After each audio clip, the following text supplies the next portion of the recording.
The fourth time Tobias Winslow rode up to Pearl Alden's broken-down homestead, she met him at the porch steps with a Winchester rifle leveled at his chest. "I told you 3 times," Pearl said, her voice carrying the kind of cold steel that comes not from cruelty but from having been burned so many times that a woman learns to speak in fire. "I don't want your help. I don't want your money. And I most certainly do not want you on my land." Tobias sat easy in his saddle, a big man on a big horse, the kind of man who filled a doorway just by existing near one.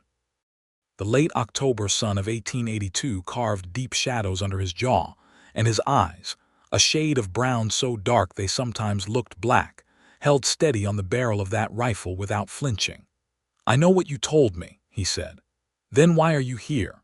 He reached slowly into his coat pocket, movements deliberate and visible so she wouldn't have reason to pull that trigger, and produced a folded envelope. He leaned forward and held it out toward her across the gap between his horse and her porch. "Because I found out why your water rights were revoked," he said quietly. "And Pearl, the man who did it, knows your secret." The rifle wavered, just barely, just enough. And in that single trembling inch of hesitation, something shifted between them that neither one of them had the power to shift back. To understand how Pearl Alden ended up on a crumbling homestead in the dry flatlands outside of Dusty Creek, Nevada, with a rifle aimed at a man she was desperately trying not to trust, you have to go back to the spring of 1882, when everything she had built fell apart in the space of a single morning. Pearl had come to Nevada 3 years earlier in 1879 at the age of 24. She had come alone, which was unusual enough in those days to draw comment, and she had come with money, which was unusual enough to draw suspicion. She had purchased 40 acres of scrubland northeast of Dusty Creek from a man named Gerald Potts who had wanted to go back east to die in comfort, and had sold her the land for less than it was worth, because she was the only buyer willing to look past the appearance of the place. The land looked rough because it was rough. 2 of the 4 structures on it needed to be torn down rather than repaired. The well had gone brackish and needed to be dug out and relined. The soil in the lower quarter was heavy clay and needed breaking and mixing before anything useful would grow in it. Pearl had known all of this when she bought it, because Pearl Alden had grown up on a working farm in Ohio, and she understood land the way some people understand language, instinctively and completely, hearing things in it that others couldn't hear. She also understood that what she was really buying was distance. Distance from a life she was leaving behind. Distance from a name she had been given by a man who had no right to give it to her. Distance from a marriage that had not been so much a marriage as a slow erosion of everything she was. The man she had been married to was named Roland Crane. He was a businessman in Columbus, Ohio, well-regarded, well-connected, and utterly without conscience in the quiet and private ways that respectable men sometimes manage to be utterly without conscience. He had married Pearl when she was 20, and in 4 years he had systematically dismantled her. He had taken her confidence, her savings, her friendships, and at one terrible low point her sense of reality itself, convincing her so thoroughly that she was the problem that she had nearly believed it. She had stopped believing it on a Tuesday in March of 1879, when she found the second set of financial records in the bottom drawer of his desk. Records that showed he had been drawing down an account in her name, an account she hadn't known existed, funded by an inheritance from her grandmother that Roland had intercepted and managed without her knowledge. He had spent years of her own money maintaining a life she had no say in, and when the account ran nearly dry, he had begun planning to sell the Ohio farmhouse that she owned outright, the only thing her parents had left her. She had taken those records, gone to the bank that same afternoon, and walked away with what remained of her grandmother's money before Roland had any idea she knew. Then she had gone to the train station, and she had not gone back. She had chosen Nevada for no more romantic reason than that she had read about the land prices in a newspaper left on her seat on the westbound train, and the numbers had matched what she had. It was chance and mathematics, nothing more. But once she got there, once she smelled the dry air and saw the wide, empty sky, and understood viscerally that there was no one in this territory who knew her name or her story, it stopped feeling like chance and started feeling like the first real decision she had ever made entirely for herself. She spent 3 years building the Alden place into something real. She got the well sorted by hiring a man named Cotto Hayes, a former Buffalo soldier who had settled in the territory after his service and who knew more about desert water sources than anyone Pearl had ever met. She broke the clay soil herself, early mornings before the heat made work impossible. She grew a kitchen garden and then expanded it. She negotiated a water rights agreement with the Dusty Creek Irrigation Authority that allowed her to draw from the seasonal creek that ran along her eastern boundary 3 times per week. And that water agreement was the thing that made the Alden place viable, the thing that turned scrubland into farmland. She also acquired 6 head of cattle, 3 horses, 12 chickens, and a mule named Senator who had the disposition of a disgruntled politician and the work ethic of a dedicated one. By the spring of 1882, Pearl Alden was not wealthy by any measure, but she was solvent, self-sufficient, and profoundly, fiercely happy in a way that she had forgotten happiness could feel like. It felt like bedrock. It felt like standing on ground that wouldn't shift under her. That was when the water rights were revoked. She received the notice on a Wednesday morning in April. A formal document from the Dusty Creek Irrigation Authority stating that her water drawing agreement had been invalidated due to a prior claim that superseded her contract. The prior claim belonged to the Winslow Ranch. The Winslow Ranch was the largest single landholding in the county. It encompassed close to 12,000 acres in the valley west of Dusty Creek, and it was operated by Tobias Winslow, who had inherited it from his father Calvin Winslow at the age of 28, and had spent the subsequent 4 years expanding it methodically, and as far as Pearl had been able to observe from a distance, without particular mercy towards smaller neighbors whose land or water he wanted. Pearl had heard about Tobias Winslow before she had ever seen him. The people of Dusty Creek spoke about him the way frontier communities always speak about their most powerful member, with a mixture of respect, wariness, and resentment that depended entirely on whether you were someone he had helped or someone he had squeezed. She had heard he was fair dealing from a cattle rancher named Marcus Webb who had sold him a small parcel and called the transaction honest. She had heard he was ruthless from a widow named Dorothy Higgins, who had refused to sell him her quarter section, and found shortly afterward that the trail access to her land had been quietly blocked by a fence she was certain he had funded. Pearl had formed her opinion before she had facts, which she would later acknowledge as a mistake, but which at the time felt like the only reasonable response to a man who had just taken her water.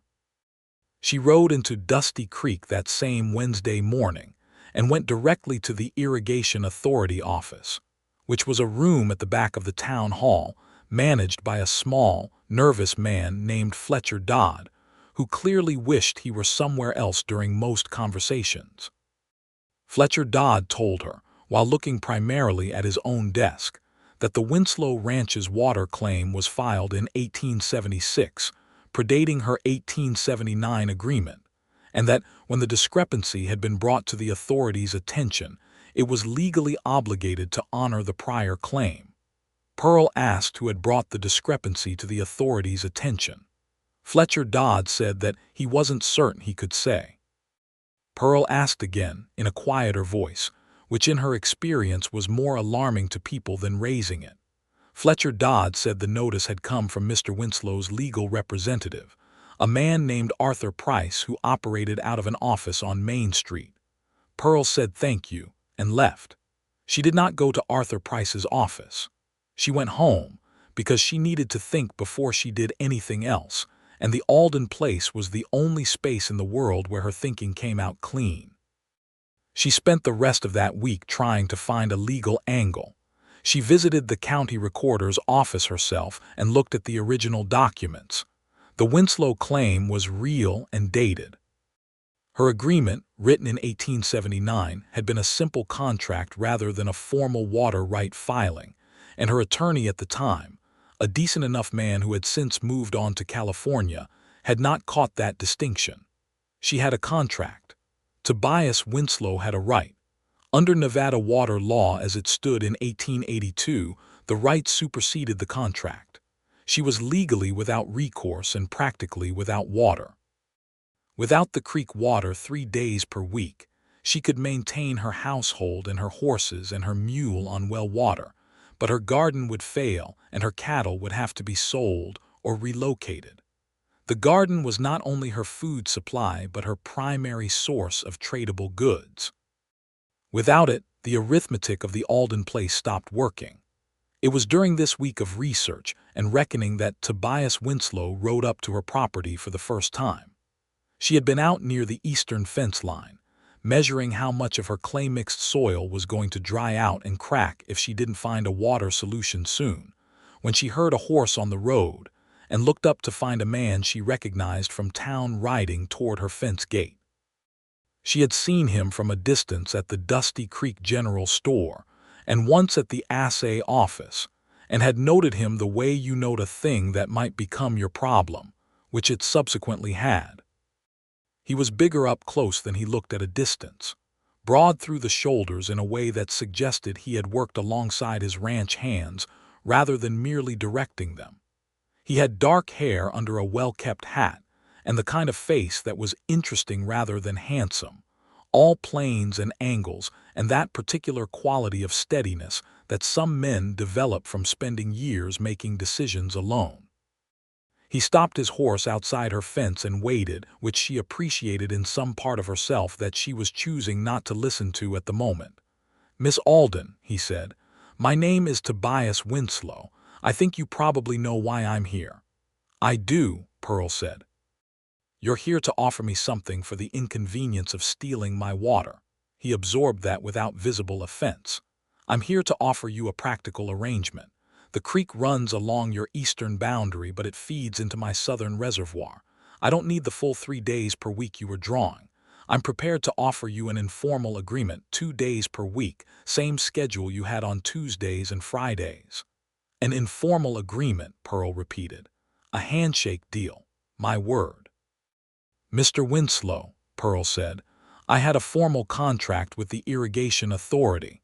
Your people had it invalidated in 4 weeks. You'll forgive me if I'm not eager to exchange a piece of paper for a handshake from the man who just took my water." "That's a fair response," he said. "It is," she agreed. "So no, thank you. You can go." He held her gaze for a moment, and she had the strange and uncomfortable sensation that he was actually listening to what she was saying rather than waiting for her to finish so he could respond, which was unusual enough in men that it unsettled her. Then he nodded, turned his horse, and rode back toward the road. That was the first time. The second time he came, it was 3 weeks later, and her eastern garden was already showing stress. The beans were still alive but unhappy. The squash had given up in one quadrant entirely. The late-planted corn was never going to make it. He arrived in the late afternoon, and this time he brought a man with him, a quiet older fellow he introduced as his foreman, Henry Beale. He had Beale carry what turned out to be a rolled-up survey map, which he spread on the fence post between them. "I've had my surveyor look at your property layout," Tobias said, and there was something in the controlled neutrality of his voice that she was beginning to recognize as his natural register. He wasn't cold, exactly. He was simply very careful. "There's a spring on the northwestern boundary of my land that isn't currently in use. It's upland from where your well sits. With a simple pipe and gravity feed, you could get consistent water to your garden year-round without needing the creek at all." Pearl looked at the survey map. The spring was real and the elevation advantage was real and the engineering was simple enough to work. "What does it cost me?" she asked. "Nothing." She looked up from the map. "My foreman and 2 hands would install the pipe run," he said.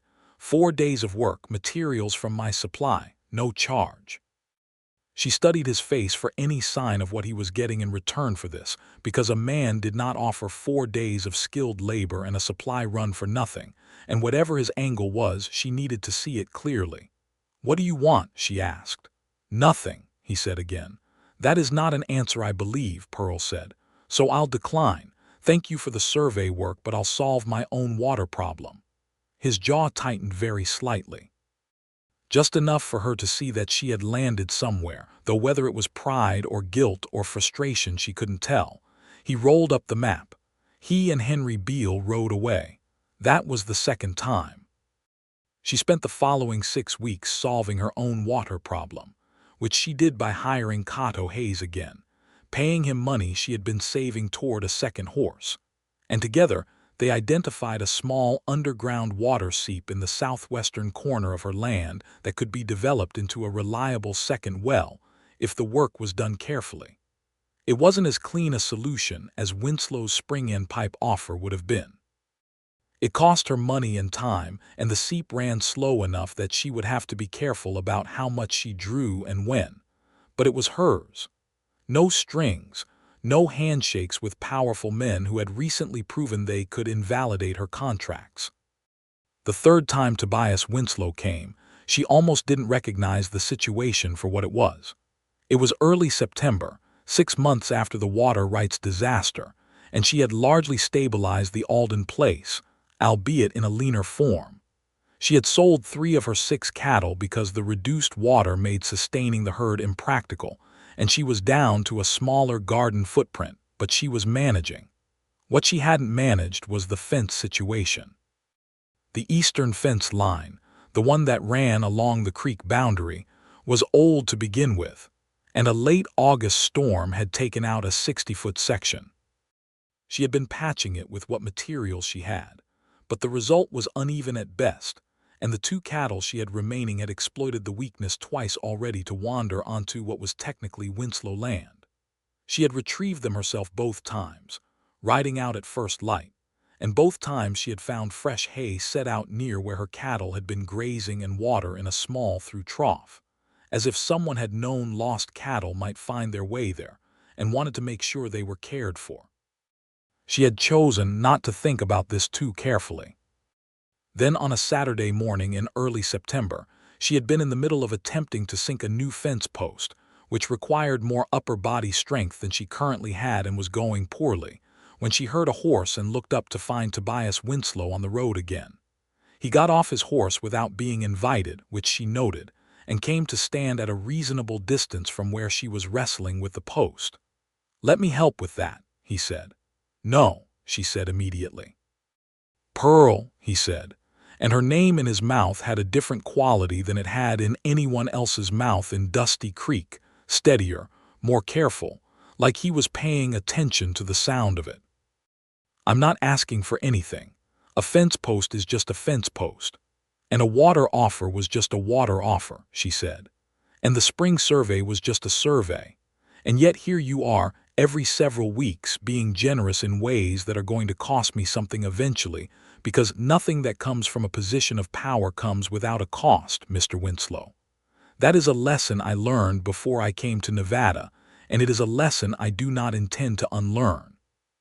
He was quiet for a long moment. His horse shifted behind him. "I know I took your water rights," he said finally. "Your lawyer took them." "Same thing." She looked at him. This acknowledgement was not what she had expected. "I filed that prior claim because my lawyer advised me it would protect my southern reservoir from being overdrawn by expanding contracts," he said. "I wasn't thinking about you specifically. I wasn't thinking about any specific smaller operation at all, and that is exactly the problem with the way I made that decision, and I am aware of it." "Is this an apology?" Pearl asked. "It's an explanation," he said. "The apology would be this: I'm sorry. I acted without sufficient thought for the people my legal maneuvering would affect, and you lost something real, and I'm sorry." Pearl had not been apologized to by a powerful man in a genuinely simple and direct way in so long that she didn't immediately know what to do with it. It sat in her chest like a hot coal, uncomfortable and bright. Help with the fence post is still no, she said, because she needed to say something and she needed it to be a boundary. He nodded. He went back to his horse. He did not argue, did not push, did not try to negotiate or coax. The cattle, he said when he had one foot in the stirrup, if they come through again, they'll be in the south pasture. You'll be able to get them without having to ask anyone. He rode away. That was the third time. And then 5 weeks after that, at the end of October, he had ridden up and handed her an envelope and told her that the man who had revoked her water rights knew her secret and her rifle had wavered in her hands for the first time. She held the rifle steady after that waver. She was very good at recovering from wavers. Put that envelope on the fence post and ride away, she said. I'll read it when you're gone. There isn't time, he said. Pearl, this is happening tomorrow. The way he said it made the hairs on her arms rise under her sleeves. There was no performance in his voice. Whatever was in that envelope, he believed it was urgent. Then tell me what it says. He got down from his horse, which meant the rifle was now pointed at a man standing on the ground rather than a man on horseback, and she was aware that she was not going to shoot Tobias Winslow. She had known that since the moment she leveled the rifle at him, probably.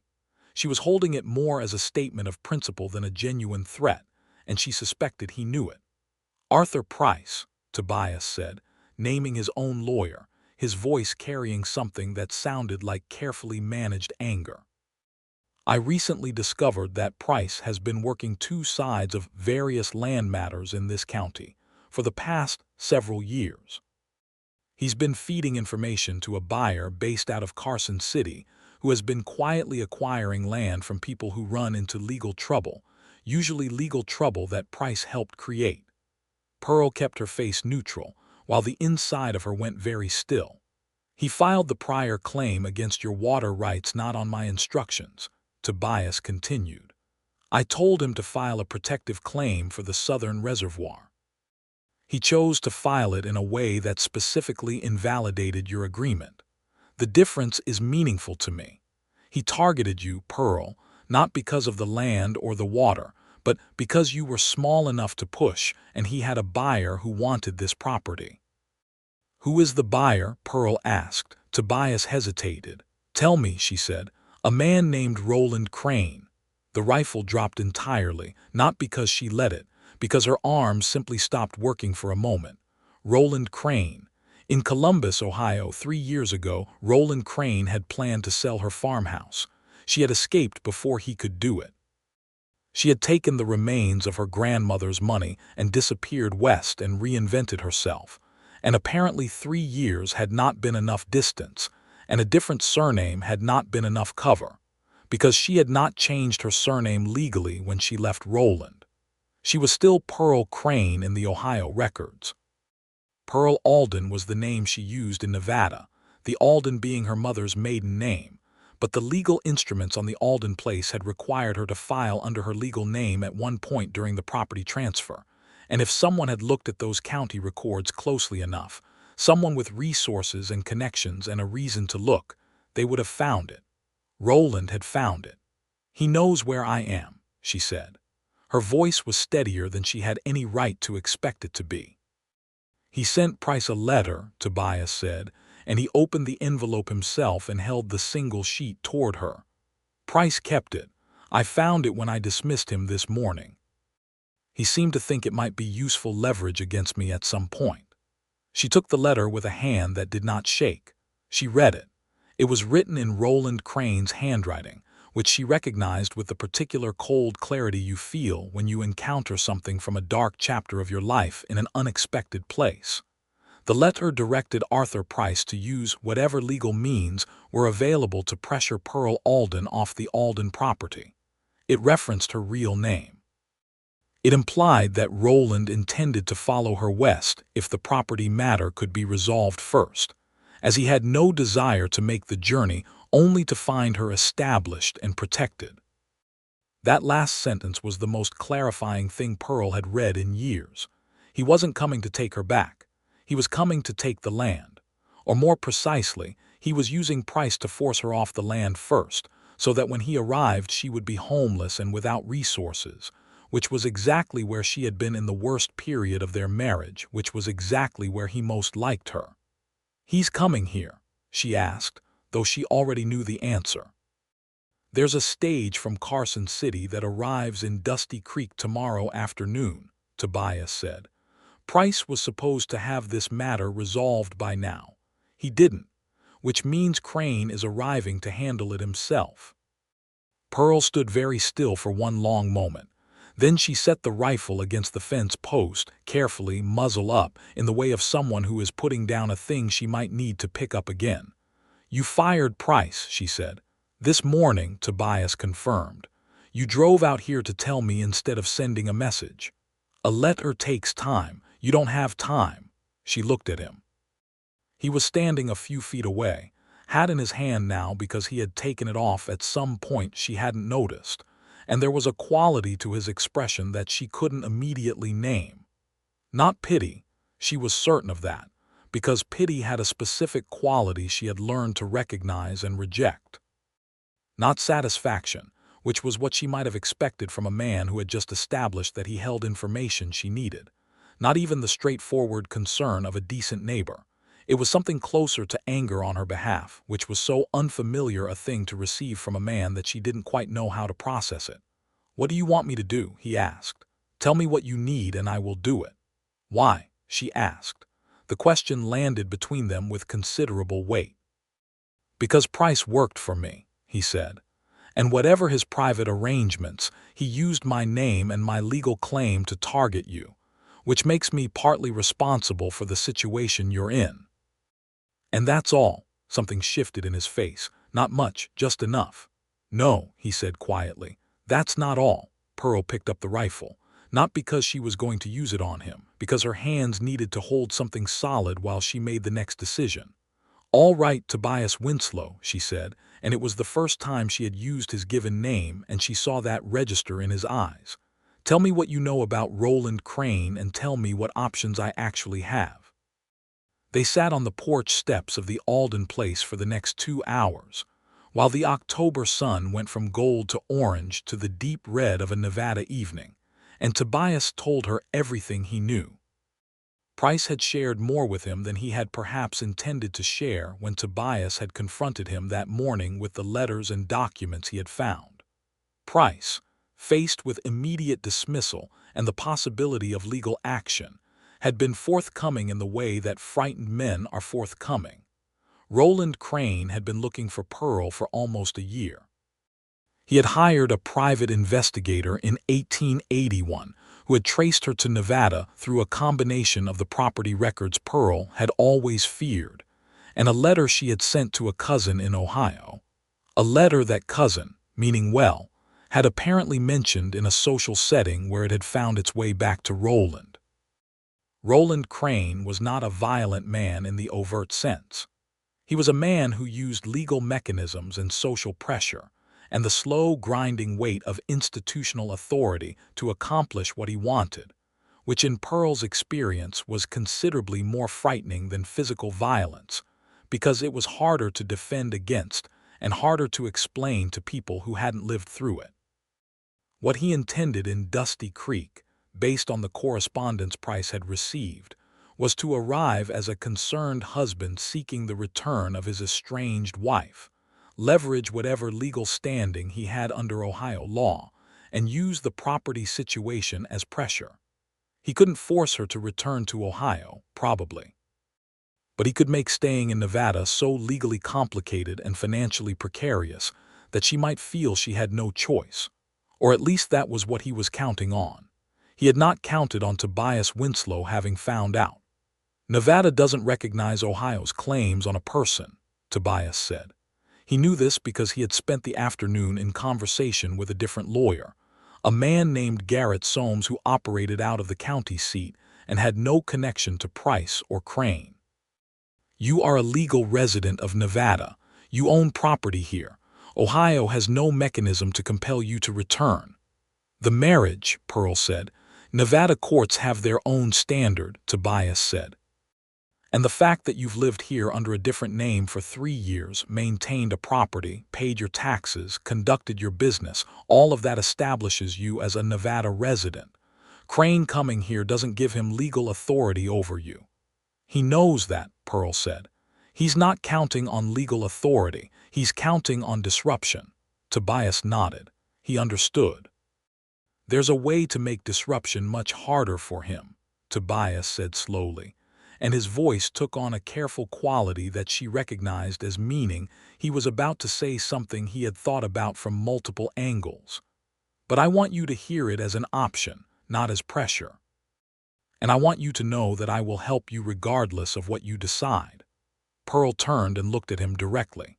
The evening light was behind him, and she couldn't read his face as well as she could in full daylight, which was frustrating. Say it, she said. If you were married to a Nevada resident, he said, a resident with established legal standing in this territory, Crane's claim to any marital authority under Ohio law becomes essentially inert. He would be making a bigamy accusation, which requires proof and takes time, and by the time any proceedings resolved, he would have no legal basis to touch your property or your person. Pearl was quiet for a long time. You're proposing marriage, she said, to a woman who has pointed a rifle at you twice. 3 times, actually, he said. There was the incident in July when your cattle came through my fence, and you thought I'd sent a man to deliver them back rather than letting you retrieve them, and you had the rifle when I came to apologize about it. She had forgotten about July, or rather she had been trying to. I'm proposing it as a practical solution, he said, and then he paused, and when he continued his voice was different, quieter. I'm also proposing it because you are the most remarkable person I have met in a long time, Pearl, and that is separate from Crane and separate from Price and separate from all of this, and I would have found a reason to tell you that eventually, though probably not like this. The last of the red sun went behind the hill. The first stars came out over the Nevada desert, early and bright. Pearl thought about Roland Crane on a stage from Carson City. She thought about what his arrival would mean, the talk in town, the legal letters, the way he would position himself as reasonable while making everything around her unreasonable. She thought about 3 years of hard work in the second well, and Senator the Mule and her eastern garden, and the life she had built in this dry and beautiful territory that was entirely hers. Then she thought about Tobias Winslow sitting on her porch steps at dusk, holding his hat in his hands, having just told her he found her remarkable in a voice that she was fairly sure he had not planned to use for that sentence. This is a terrible way to propose to someone, she said. I know, he said. It should involve considerably more time and considerably fewer former lawyers. I agree entirely. And I should be given the opportunity to refuse at least once out of principle. Refused, he said. Something completely unexpected happened in Pearl Alden's chest, which was that she laughed. It came out without warning, a real laugh, the kind she hadn't had occasion to produce in recent memory. Tobias Winslow's expression when she looked at him through that laugh was something she had not seen on him before, something unguarded, something that made him look considerably younger and considerably more uncertain and considerably more real. Yes, she said. He blinked. Yes, she said again, more firmly, because she had said it and she intended it. We will do this practical and absurd thing, Tobias Winslow, and we will deal with Roland Crane, and then I fully intend to be extremely difficult to live with as I figure out whether or not I actually like you. That's fair, he said, and the corner of his mouth moved in a way that she realized, belatedly, was a smile. She had not seen him smile before. It was a good one. They rode into Dusty Creek at 8 o'clock that evening and woke up Judge Ellis Farrow, who was also the county clerk and a man who had known Tobias for 15 years, and who, once the situation was explained to him, showed considerably less surprise than the situation probably warranted. The judge looked at Pearl over the tops of his reading glasses for a long, assessing moment. "You're sure about this, young woman?" he asked. "I'm sure about the need for it," Pearl said carefully. "The rest is to be determined." Judge Farrow made a sound that was something between a sigh and a laugh. He found the appropriate documents. He recorded the marriage of Pearl Helena Alden Crane, legal name, and Tobias James Winslow on the 31st day of October, 1882, with Henry Beale, who had been sent for as a witness and arrived looking as though he had dressed in the dark, and Judge Farrow's wife Martha, who had emerged from the bedroom in her housecoat and was following events with transparent fascination. Martha Farrow kissed Pearl on the cheek when it was done, and whispered that she had always thought Tobias needed someone who would give him real trouble, and that Pearl looked like exactly the right person for the job. Pearl decided she liked Martha Farrow. They rode back to the Alden place, because Pearl would not go to the Winslow ranch that night, and Tobias did not suggest it. He slept in the barn, because Pearl also would not have him in the house until she was ready to have him in the house, and he accepted this without argument. She lay in her own bed that night listening to the Nevada wind and thinking about what she had done, and she found, to her own surprise, that she was not frightened. She was alert in the way you are alert before something important, when you can feel the weight of what's coming, and you are choosing to stand toward it rather than away. Roland Crane's stage arrived in Dusty Creek at 2 o'clock the following afternoon. Pearl was in town when it arrived, standing in front of the general store with Garrett Soames, the lawyer Tobias had retained, and Tobias himself, who was standing slightly behind her, and to the left in a position that was not precisely hovering but communicated with considerable clarity that he was there. Roland Crane got off the stage and stopped when he saw her. He was as she remembered him. Medium height, well-dressed in a way that always looked slightly effortful on him, the kind of man who invested heavily in appearances, because he understood that appearances were his primary tool. He had a lawyer with him, a young man she didn't recognize. Roland's eyes moved from Pearl to Tobias and something moved across his face. "Pearl," he said. "Mr. Crane," she said. The use of his name rather than a reciprocal first name was deliberate and he knew it. "I've come a long way," he said, with the particular tone of reasonable injury that she knew so well, the tone that made everything his fault and still managed to position him as the aggrieved party. "That was your choice," Pearl said. "I didn't ask you to come." "You are still my wife under Ohio law," Roland said. "I am currently the wife of Tobias James Winslow under Nevada law," Pearl said, "as of last evening. You are welcome to consult with your attorney about the implications of that, but Mr. Soames here has already reviewed the relevant statutes, and I suspect his assessment will match yours." Roland's expression went through several things quickly: surprise, then calculation, then a coldness that Pearl recognized as the truest version of him. "This is a fiction," he said. "It is recorded at the county clerk's office," Pearl said. "You're welcome to review it." His young lawyer was already leaning over and speaking quietly into his ear. Roland listened without taking his eyes off Pearl, which she held steady under, because she had had years of practice holding steady under Roland Crane's gaze. "You can't make a legitimate marriage out of a legal maneuver," Roland said. "The legitimacy of our marriage," Pearl said quietly, "was always more your concern than mine. I stopped being legitimately your wife the day I found out you had been drawing down my inheritance for 4 years without my knowledge. If you'd like to discuss that in the presence of these witnesses and this attorney, I am entirely willing." That was the card she had never been sure she would be able to play, because playing it meant opening the Ohio history to scrutiny, which she had spent 3 years trying to avoid. But standing here in the dusty afternoon light of Dusty Creek, Nevada, with Roland in front of her and Tobias behind her and 3 years of work and herself standing as evidence, she found she wasn't afraid of the scrutiny anymore. Roland knew she wasn't bluffing. She could see it in the way his face settled. "There are still property matters," he said. "There are no property matters," Garrett Soames said, entering the conversation for the first time with the calm authority of a man who had prepared thoroughly. "The Alden property is legally held by Mrs. Pearl Winslow, a Nevada resident, under clear title. Your former legal representative, Mr. Arthur Price, engaged in activities that constitute improper interference with Nevada property rights, and we have his own written correspondence as evidence. If you would like to pursue any claims in Nevada, you are welcome to file them, and we will respond with that evidence." Roland looked at Soames. Then he looked at Tobias. Then he looked back at Pearl.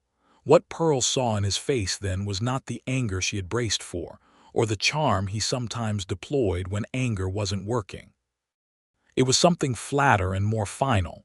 It was the look of a man revising his calculations and finding the numbers no longer worked. "This isn't over," he said. "Yes, it is," Pearl said. "I want you to go back to Ohio, Roland. I want you to leave me alone. I have nothing you want any more that you have any claim to, and if you persist in coming here or in sending lawyers here, I will pursue a formal complaint regarding the misappropriation of my inheritance funds. I kept records of what was in that account and what the withdrawal history showed." Roland held her gaze for one more long moment. Then he turned and said something to his lawyer, and the two of them walked toward the hotel, and Pearl breathed out. Tobias said nothing. He simply moved to stand beside her rather than behind her, which was exactly the right thing to do. "He'll leave," Garrett Soames said quietly. "He has no viable play here. He'll spend a night reassessing, and he'll take the morning stage back." He was right. Roland Crane took the morning stage back. Pearl knew because she watched from outside the general store as the stage pulled away, and Roland did not look out the window, or if he did, she didn't see it. He did not come back to Nevada. He did not send further lawyers. Whether it was the inheritance threat, or the legal dead end, or simply the sight of Pearl Winslow standing in the street of a Nevada town, looking as though she were entirely prepared to fight him for as long as necessary, Roland Crane apparently decided that the cost of this particular pursuit had exceeded the potential return. Pearl never heard from him again directly. She heard later, through Soames, who tracked it as a professional precaution, that Roland had remarried in 1884, a woman in Columbus, and Pearl had the cold and complicated feeling of knowing that whatever that new wife was experiencing, she had no way of warning her, and she had to make her peace with that, which she did slowly and imperfectly over several years. In the immediate aftermath of Roland's departure, Pearl and Tobias were left with something neither one of them had planned on. They were married. They were married, and they were essentially strangers who had spent 7 months having tense interactions across fence lines, and Pearl was still sleeping at the Alden place, and Tobias was still at the Winslow ranch, and neither of them had discussed what happened next. Pearl decided that what happened next should be honest. She rode to the Winslow ranch on the 3rd day after Roland left. She had never been there before, and the scale of it surprised her. Not just the size of the land, but the way the ranch house sat in it, solid and permanent and oddly beautiful in the spare frontier way, built from local stone with a broad covered porch and tall windows that looked east toward the mountains. Tobias was at the corral when she arrived, working with a young mare who was new to a saddle, and he didn't see her until she had dismounted and come to stand at the corral fence. He handed the mare off to a ranch hand and came over. "Pearl," he said. "I'd like to talk," she said. They sat in the ranch house kitchen, which was large and worked in and somewhat chaotic in the way of a household managed by a man who is good at ranching and adequate at domestic organization, and Pearl drank coffee that was actually quite good and looked at the man she was married to. "What do you want this to be?" she asked. "The marriage. What do you actually want?" He was quiet for a moment, but it was a thinking quiet rather than an evasive one. "I want it to be real," he said. "I want you to feel like this is actually your choice and not something that was forced on you by circumstances." "It was forced by circumstances," Pearl said, "but the choice was still mine." "I know," he said. "What I mean is, I want more time. I want you to have more time. I don't want you to feel like you have to decide right now what this is, or whether it's a real marriage or a practical arrangement or something in between. I just want the space to find out." Pearl looked at him. This was a man she was coming to understand who had a quality that was genuinely uncommon, the quality of being willing to not push. Not because he didn't care about the outcome. She could see very clearly that he cared considerably, but because he understood instinctively that pushing was the wrong instrument for the situation. She thought about Roland Crane, for whom pushing was the only instrument he had ever used on her. "That's reasonable," she said. "Good," he said. "I'm going to keep my own house for now," she said. "I wouldn't have it any other way," he said. "But I'll come for dinner twice a week," she said. "And we'll talk and see." "Yes," he said. "And if your cook is as bad as the state of your kitchen suggests," she added, "I'm going to teach him better." "He's not a bad cook," Tobias said, with the first hint of defensiveness she had heard from him, which she found endearing. "He's a cattle camp cook. The standards are different." "The standards are non-existent," Pearl said. "He can make biscuits." "Can he make anything else?" Tobias thought about it with a frown. "Beans," he said. "And steak." Pearl looked at him for a moment and then laughed, and he laughed too, and it was the second time she had seen him laugh and the first time they had laughed at the same thing, and it landed in her chest like a warm coal instead of a hot one, which was a meaningful distinction. The months that followed were the strangest and most unexpectedly beautiful period of Pearl Alden Winslow's life. She kept the Alden place running. She expanded the second well. She got her garden back to full production, and this time she had the spring-in pipe water supply she had refused twice, because Tobias had installed it in October before any of the marriage business, quietly and without asking, which she discovered when she found the pipe trench half dug on a morning when he had apparently sent hands over at dawn. She had looked at the half-dug trench for a long time and then made the practical decision to let them finish it. She came for dinner twice a week, Tuesdays and Fridays, which was not accidental in terms of the days she had originally been permitted to draw from the creek. She and Tobias cooked together on those evenings, because it turned out that he actually knew how to cook more than beans and steak. He had simply not bothered much since he had the ranch cook to rely on. He made a very good game stew with herbs that he grew in a small kitchen garden she hadn't expected to find on a cattle ranch, and she brought eggs from her chickens and sometimes bread if she had had time to bake. They talked on those evenings in the way that people talk when they are genuinely interested in each other. Not the polished performance of social conversation, but the more jagged and honest kind, where you say things and find out what you actually think by hearing yourself say them. She found out that he had grown up on the ranch from age 6, when his father had brought the family west from Tennessee, and that his mother had died of fever the second winter, and that he had basically raised himself alongside his father from the age of 8 because Calvin Winslow was not a man who knew how to grieve and had dealt with it by working constantly and expecting his son to do the same.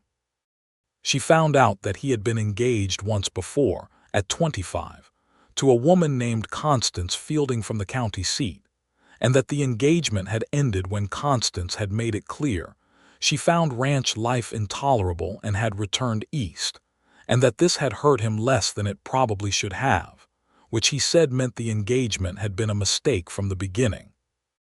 She found out that he had 23 people working for him, and that he knew all of their names and their family situations, and that his annual habit was to close the books in December and make sure every hand was paid fully for the year before he paid himself, which was not standard practice, and said something about him that she filed carefully.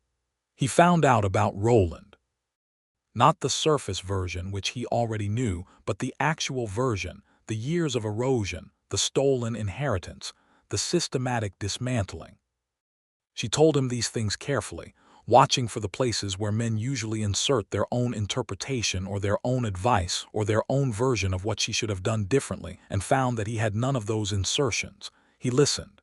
He was angry, but in the contained way he had, like a fire with a good chimney around it. "You rebuilt yourself entirely," he said when she had finished. "I did," she said. "That took more than I could have done," he said. "You don't know what you could have done," she said. I know enough about myself to know that I would have been angrier and made worse decisions, he said. I would have gone back and burned something down. That did occur to me, Pearl admitted. I chose distance instead. Distance was wiser, he said. Distance was safer, she corrected. I'm not certain it was wiser. I'm not certain I've finished deciding. He looked at her with that direct gaze of his. What haven't you finished deciding? Whether I'm done being angry, she said. It's useful anger. It's kept me working and moving and building. I'm not sure I know what comes after it. What do you think comes after it? He asked. She looked at him across the kitchen table of the Winslow Ranch house. She looked at the man she had refused 3 times and who had come back a 4th time with the kind of urgent information that changed everything. And she thought about how improbable it was that she trusted him as much as she did, given that improbable was probably too small a word for it. Something quieter, she said. He nodded, as if this was exactly the answer he had been hoping for. By December, they were spending 3 evenings a week together, and by January, Pearl had moved a small collection of her things into the Winslow Ranch house, without either of them making a formal declaration about it. The Alden place continued to operate.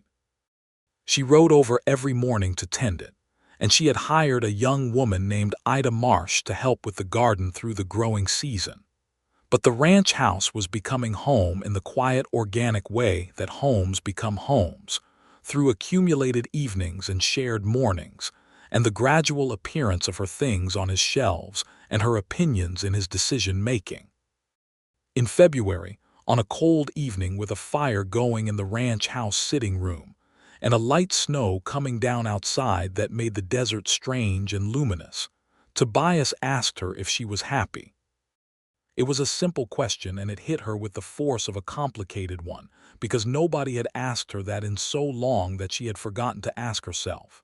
She sat with it for a moment, actually taking stock, feeling into the various rooms of her interior the way you go through a house you've lived in and check each room. Yes, she said, I am actually happy. He reached across and took her hand. She let him, which was more meaningful than it probably looked, because Pearl Alden Winslow did not let people touch her without deciding to, and this had been decided. So am I, he said. I want you to know that, specifically and clearly. I am happier than I have been in a long time, Pearl. Since when? She asked. Since about the 3rd time you refused to let me help you with anything, he said. There was something about the particular way you said no that made it impossible to stop thinking about you. That is a very unusual thing to say, Pearl said. I'm aware, he said. Most men don't become interested when they're being refused, she said. I know, he said. I think most men take refusal as a challenge to overcome. I took it as information. You were telling me who you were every time you said no. I wanted to understand the person who needed to say it that many times. Pearl turned this over in her mind. It was such a different thing from anything Roland had ever said to her, and so precisely right, that it sat in her chest without any of the suspicion she usually brought to things men said to her. I want to be very clear about something, she said. Go ahead, he said. I love you, she said. That is a thing I am now certain of and have been building toward for months, and I want to say it plainly rather than arriving at it sideways, because I spent too many years in a marriage where nothing was said plainly, and I am done with that. Tobias Winslow, who was a man of considerable composure, had no composure at all for a moment. She watched it go, watched his face open in a way she had never seen it open, and what was underneath was something undefended and true. I love you, he said. I have loved you, Pearl, since probably the 2nd time you told me no, and meant it so completely that I actually believed the world you'd built around yourself, the fence and the rifle and the independence, and I loved it because you'd built it yourself and for yourself, and out of your own 2 hands. She kissed him then. She initiated it, because she initiated things that mattered to her, and this mattered to her more than almost anything had. It was a real kiss, the kind that carries the weight of everything that happened before it, and it sat between them afterward with a completeness that made her feel that something very long had just ended and something else had just begun. Spring came to the Winslow Ranch and the Alden place both. Pearl brought her remaining cattle to join Tobias's herd, which made the management cleaner and allowed her to focus the Alden acreage on crops rather than grazing. She expanded the garden further, bringing in a variety of seeds from a catalog she ordered from a firm in Sacramento, and by early April the eastern field of the Alden place was a working market garden that supplied half the restaurants and households in Dusty Creek. Tobias learned to can tomatoes.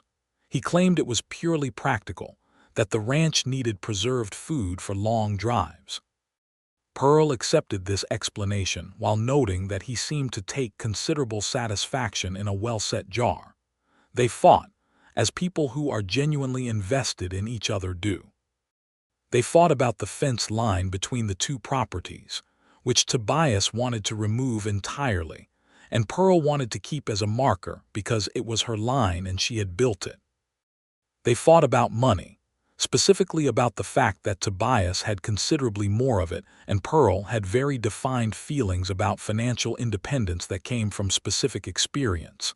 And they worked through it slowly, arriving at an arrangement where the Alden place's income was Pearl's entirely, and the ranch finances were shared in a way she had genuine input into, which satisfied them both. They fought once, badly, about a decision Tobias had made regarding a neighboring property without consulting her, and she had told him in very clear terms that she was not Constance Fielding and was not going to be managed gently into acquiescence. And he had been angry for a day and then genuinely apologetic, and they had not had that particular fight again. Henry Beale, the foreman, took Pearl's presence on the ranch in the quiet philosophical way he seemed to take most things, remarking once to another hand in Pearl's hearing that the boss had needed someone who would argue with him for about 20 years, and it was gratifying to see it finally happen. Cato Hayes, who came occasionally to consult on water management, told Pearl that he approved, which meant more to her than approvals from more prominent sources, because Cato was a man whose judgment she trusted unreservedly.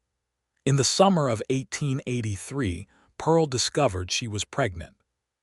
She sat with this knowledge for 2 days before she told Tobias, not from uncertainty about telling him, but from wanting to hold it alone for a little while first, in the way she still held certain things alone because solitude with her own thoughts was a practice she valued and would not give up even for love. She told him on a Tuesday evening in June, sitting on the porch of the ranch house watching the last light go off the mountains. He said nothing for a moment.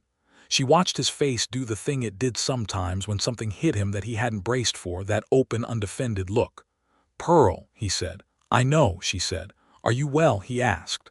How are you feeling?" "Good," she said honestly. "Tired in the mornings, otherwise good." He pulled her into his arms carefully, which was something she had become accustomed to and still found remarkable, the carefulness of it, the way he always left her room to be separate even when they were close. "I'm very happy," he said into her hair. "So am I," she said. Their son was born in February of 1884 in the bedroom of the Winslow Ranch house, delivered by the midwife from Dusty Creek, a Paiute woman named Rosie Tanner who had brought half the babies in the county into the world, and who had an efficiency and warmth in the delivery room that Pearl found immeasurably steadying. Tobias had been present for the birth, which was not standard practice but which Pearl had required, because if she was going to do this, she was going to do it with the person she had chosen beside her. He had been, to his considerable credit, entirely present and entirely steady throughout, and only afterward, when Pearl was resting and the baby was cleaned and bundled and Rosie Tanner had efficiently packed her kit and gone, did Pearl see him step out onto the porch and stand there in the February cold for several minutes, apparently needing some time alone with whatever he was feeling. She understood completely. They named the boy Calvin James Winslow, after both grandfathers. Calvin for Tobias's father, James for Pearl's father, whose middle name she had taken for herself when she chose the name Pearl Alden. It felt like a stitching together of histories, which was what it was. Calvin was a serious baby and became a serious toddler, which amused Pearl enormously because he looked so much like Tobias, the same dark hair instead of the jaw, and had clearly inherited Tobias's careful and watchful quality. He was the kind of child who observed for a very long time before attempting anything, and then did it with focused intensity. The Alden place continued to operate through these years. Pearl hired 2 workers for the growing season, including Ida Marsh, who had become a permanent part of the operation, and the market garden was the most productive small agricultural operation in the county by 1885. Pearl had also begun experimenting with orchard plantings on the western slope of her land, a long-term project that would take years to show return, but which she was entirely committed to. In 1885, Arthur Price came back to Dusty Creek. Pearl heard about it from Martha Farrow, who had become one of her closest friends in the way that good women become friends in frontier towns, through proximity and shared work, and the kind of frank conversation that is necessary when you are building something in hard conditions. Martha told Pearl that Price had returned from wherever he had been, and was apparently attempting to set up a new legal practice in a town 30 miles east. Pearl told Tobias that evening. He was quiet about it in the way he was quiet about things that angered him. "Do you want me to do something about it?" he asked. "No," Pearl said. "He's 30 miles away and he has no leverage anymore. Let him be. If he tries anything, then we'll respond to that. I'm not interested in pursuing a man who has already lost," Pearl said. Tobias looked at her for a moment. "You're certain?" "I'm certain," she said. "I don't want to spend time on Arthur Price. I want to spend time on the orchard and on Calvin and on the second field I'm planning to break next spring and on you, in roughly that order depending on the day." The corner of his mouth moved. "Where do I fall on days when you're planning the second field?" "Below the field," she said seriously. "That's where I expected to land," he said. "And above Senator," she added. "Senator has been dead for 2 years." "I know," she said, "but I still think about him fondly, so you're above a fond memory and below a field which is actually a reasonable standing." He laughed and she laughed, and Calvin, who was 14 months old and had just learned that making his parents laugh was a thing that was possible, made a noise that might have been an attempt at laughter and succeeded in being delightful. In 1886, Pearl became pregnant again, and this time she told Tobias the same day she was sure, sitting at the kitchen table in the morning with her coffee while he read the newspaper he had delivered from Carson City. "Again," she said. He looked up. "We are expecting again," she told him. He set down the newspaper and reached across and took both her hands in his. "Still happy?" he asked. "Extremely," she said. "Good," he said. "Me too." This baby was born in the autumn, in October, a girl they named Rosa Pearl Winslow. Rosa after Rosie Tanner, who had delivered both of them and who Pearl had come to love with a profound and grateful affection. Pearl for the woman herself, passed down, which Tobias had suggested and which Pearl had initially resisted before accepting, because it came from him with such genuine feeling that resisting it felt like refusing something real. Rosa was everything Calvin was not in terms of temperament. She arrived into the world apparently convinced it was hers to manage and never revised this position. She talked early, walked early, had opinions about everything by the age of 18 months, and was completely fearless in a way that kept Pearl in a state of alert affection that she recognized was exactly how her own parents must have felt about her. The Alden place and the Winslow Ranch had become, by the late 1880s, something that didn't have a clean name in the county's land records. They were 2 separate legal properties operating under a unified management that was genuinely joint, Pearl managing the agricultural operations across both and Tobias managing the cattle and the financial administration. They each had their own expertise and their own domain of authority, and they had learned over the years to consult each other about things that crossed those domains, which was not always easy but was always worth it. Garrett Soames sorted out the formal water rights documentation in 1886, filing Pearl's access to the spring and the creek on proper grounds that superseded any historical complication, so that the water situation which had started everything was finally resolved in clean legal terms. Pearl had stood in Soames's office while he filed the last papers and had felt something settle in her that she realized she had been holding tense for 4 years. "Everything in order?"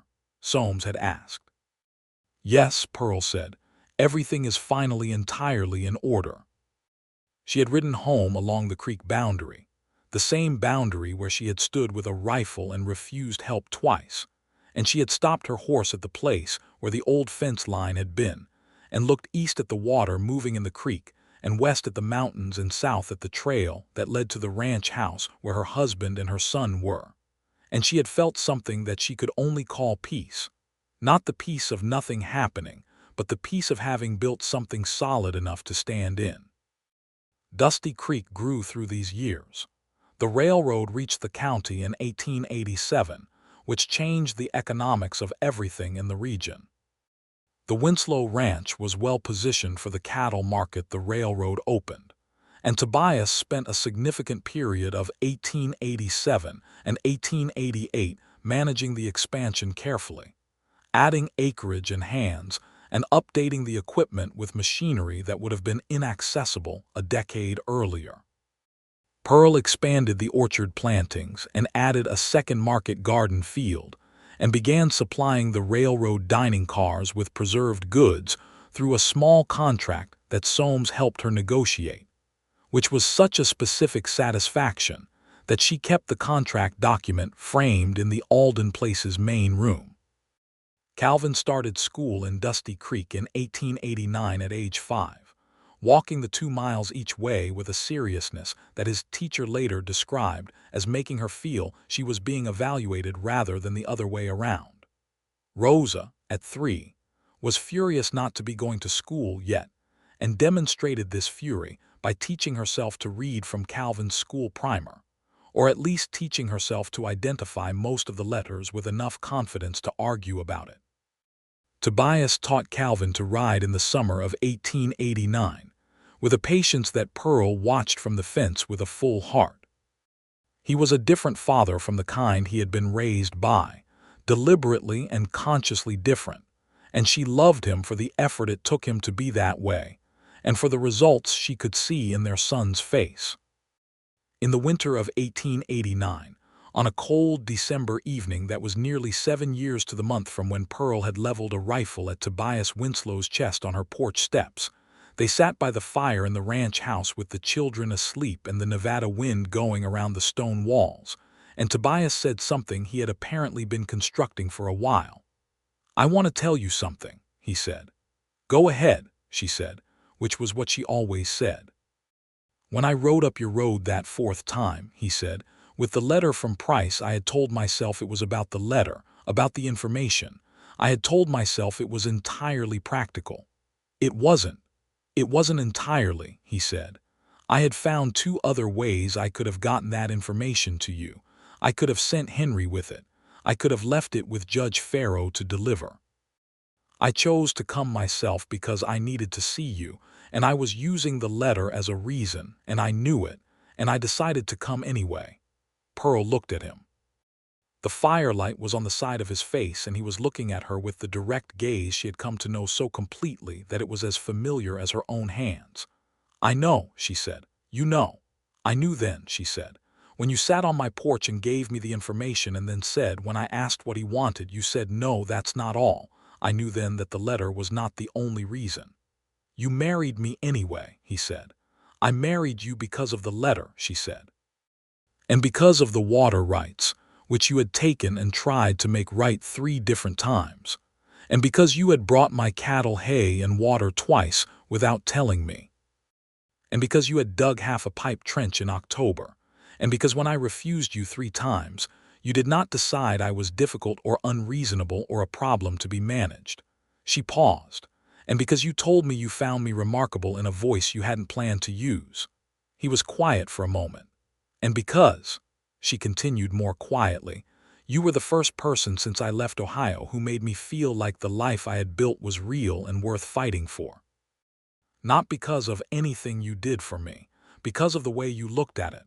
The way you looked at the Alden place and didn't see scrubland, you saw what I'd made of scrubland. It is extraordinary what you made of it, he said. It is, she agreed. I'm very proud of it. You should be, he said, always. She shifted closer to him on the settee, which she had bought for the ranch house sitting room in 1884 and which had become her favorite piece of furniture because it was large enough for two people to sit close without being crowded, and she put her head on his shoulder. 7 years, she said. 7 years, he agreed. I did not expect this, she said. When I bought that scrubland in 1879, this was not what I was planning. What were you planning? To be left alone, she said. To build something that was mine and have it stay mine and not have anyone else's hands in it. And instead, he asked. Instead, she said, it is mine and it is ours, which is different from what I planned and better than what I planned. And I say that with the full awareness that it took me 3 refusals and 1 moment of rifle wavering to figure it out. He put his arm around her and held her in the easy, certain way he had, the way that had taken him a long time to earn and her a long time to allow, and which was now as natural as breathing. For the record, he said, you were right to refuse. I know, she said. All 3 times. I know, she said again, but I was also right to hesitate on the 4th. The fire settled. Outside, the Nevada wind moved over the desert and the mountains and the 40 acres of the Alden place with its second well, and its spring-fed pipe, and its market gardens, and its young orchard that would not produce for another 3 years, but was already taller than Pearl's waist. The stars came out, early and bright as they always did in the high desert, and the land lay under them in the enormous silence of the frontier night, patient and enduring and full of everything that had been planted in it by hands that intended to stay. In the spring of 1890, Pearl Winslow sent a letter to a women's cooperative in Sacramento that was organizing educational resources for women in rural territories. She had been corresponding with them for 2 years and had agreed to contribute to a pamphlet they were producing on small-scale agriculture and economic independence for women in the West. She wrote her section in the evenings after the children were in bed, in the careful and direct prose she had developed from years of writing her own contracts and correspondence, and she said plainly what she had learned about water rights and soil management, and the legal instruments that a woman needed to protect her property. She signed it Pearl A. Winslow and then sat looking at the name for a moment and added in parentheses, formerly Alden, because she wanted both parts of herself to be visible on the page. Tobias read it before she sent it at her invitation. This is very good, he said, meaning it. I know, she said. The part about water rights is going to make Fletcher Dodd's life uncomfortable, he said, referencing the irrigation authority manager who still held his position. Good, Pearl said. He handed it back to her. It will help people. That's the intention, she said. Rosa, who was 4 and had an opinion about everything, appeared in the doorway of the study at this point and announced that she wanted to know what they were talking about. And Pearl told her it was about water rights and she was too young to care yet. And Rosa said she was old enough to care about anything. And Pearl said yes, actually that's true. Sit down, and spent the next 20 minutes explaining in modified terms what water rights were, and why they mattered, and what happened when powerful people took them from less powerful people. Rosa listened with the focused intensity of a child who is genuinely tracking information, and at the end asked whether the powerful people got in trouble. Pearl thought about this. Sometimes not as much as they should, she said honestly, which is why it matters to pay attention and to know your rights and to find people who will stand with you. Rosa considered this. Did someone stand with you? She asked. Pearl looked across the study at Tobias, who was in the doorway watching them with that expression she knew so completely, the open and unguarded one that he only showed in moments like this. Yes, Pearl said. Eventually, after I figured out I could trust them. "How did you figure it out?" Rosa asked. Pearl thought about a fourth visit and an envelope and a rifle that had wavered just enough. "He showed up," she said, "when he didn't have to, when I told him not to. And the reason he gave me for being there was real and important, but it wasn't the only reason, and I could tell the difference."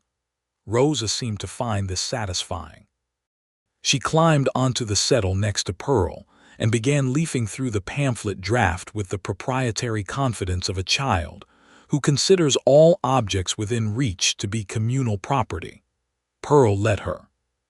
Calvin appeared, having apparently been listening from the hallway because he was 7 years old and had learned that information was gathered by quiet observation, and he came and sat on the rug and asked what they were having for supper, which was the most pressing question in his world. Tobias said he would start the game stew, which was Calvin's favorite. Pearl said she would get the bread going. They moved through the kitchen together in the easy choreography of a household that had found its rhythm after years of learning each other, passing things without asking, knowing where to be and where to leave space. And Rosa sat at the kitchen table and read aloud from the pamphlet draft in the confident mispronouncing way of a 4-year-old encountering advanced vocabulary. And Calvin set the table with the meticulous precision that was exactly his father's quality wearing his face. And the fire went under the stew pot, and the bread smell began to fill the kitchen, and outside the Nevada desert opened wide and patient and full of evening light.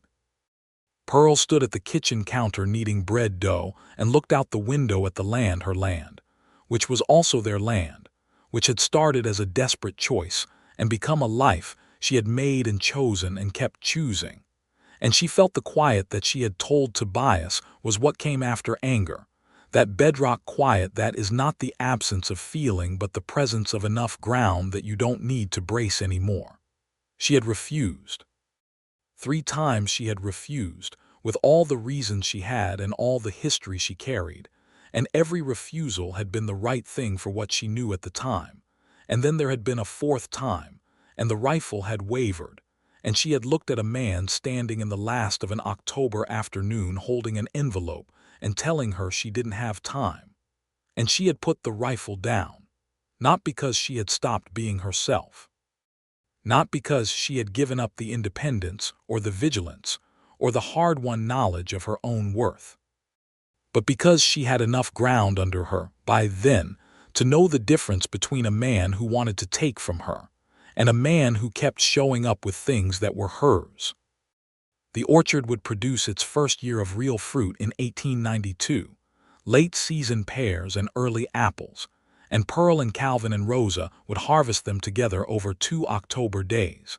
And Pearl would put up 40 jars of preserves and send 12 to Rosie Tanner and 6 to Martha Farrow and keep the rest. And the orchard smell in the Alden Place yard that October would be the sweetest thing she had smelled since she could remember. Tobias would stand at the edge of the orchard on the second harvest day and look at the trees that were taller than either of his children now, and think about a survey map on a fence post in the spring of 1882 that a stubborn woman had refused to look at with the same expression she refused everything, and how he had ridden away thinking he had failed again and feeling obscurely that this failure was important. He had been right about that. The children would grow. The ranch would grow. The Alden Place would become, in the records of the county, one of the most productive small agricultural operations in the territory, run by Pearl Winslow, who served 2 terms on the County Agricultural Advisory Board in the 1890s, and was known throughout the region as someone whose opinion on soil and water and legal protections for small landholders was worth seeking. Dusty Creek itself would grow, the railroad bringing commerce and new families, and the town would become a real town with a real school and 2 real churches and a newspaper and eventually a telephone line. Pearl and Tobias would be among the people who had been there long enough to remember the earlier version, and would find themselves referenced occasionally as something like founding citizens, which Pearl found funny and a little uncomfortable and Tobias found quietly satisfying. They would argue about the telephone when it came to the county seat in 1895. Pearl wanting one installed at the ranch house and Tobias skeptical of the reliability and the expense. And they would reach the same kind of negotiated compromise they had been reaching for 13 years, which was that Pearl was right and Tobias was gracious about it, and the telephone would be installed. And Tobias would use it more than Pearl within 6 months because it turned out to be genuinely useful for cattle business. Pearl would remind him of this. He would not dispute it.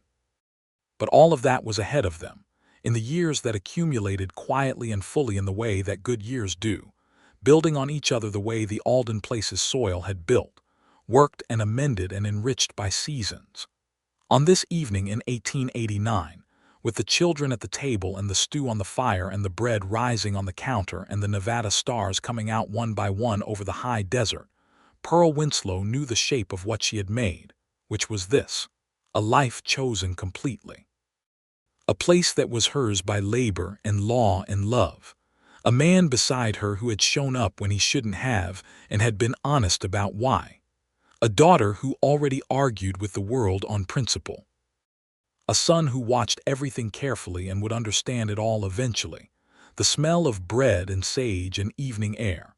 She pressed her hands into the dough and felt it give under her palms, warm and alive, the way good soil feels when you've worked it right. This was what came after anger.